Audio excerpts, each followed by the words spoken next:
Doctor Ajit Kumar Jadhav. मी हृदयरोग तज्ञ आहे।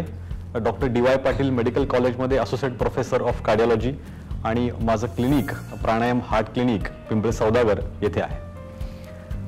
हृदयविकार हा आताचा काही वयोवृद्धांचा आजार राहिला नाहीये आणि आजच्या धकाधकीच्या जीवनामध्ये आपण कमी वयाचे लोक सुद्धा या आजाराला बळी पडत आहेत।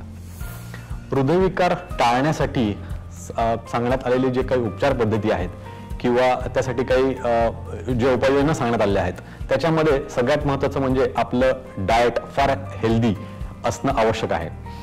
मीठ, साखर, मैदा आणि ट्रान्स फॅट्स सारख्या पदार्थांचा वापर कमी करणं आणि आपली फळे, हिरव्या पालेभाज्या यास आणि लीन प्रोटीन्स म्हणजे चिकन किंवा मासे किंवा अंडी याचा वापर करणं उपयुक्त ठरतं।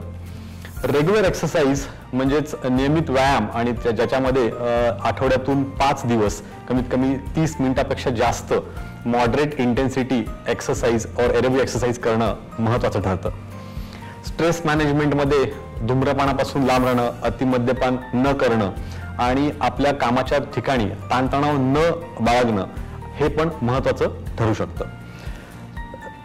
पुरेशी झोप घेणं, 8 तास पुरेशी झोप घेणं फार महत्त्वाचं आहे आणि या सर्व उपाययोजना केल्यानंतर आपल्या हृदयाचं आरोग्य हे आपल्याच हातामध्ये राहतं आणि मी एवढं सांगू इच्छितो की तुमचं हृदय आणि त्याची काळजी घेणं हे तुमच्या हातात आहे। हे एक इंजिन आहे ज्याची काळजी घेतल्यानंतर तुम्हाला तुमच्या आयुष्यामध्ये तुम्ही हेल्दी लाईफस्टाईल जगू शकता। थँक्यू।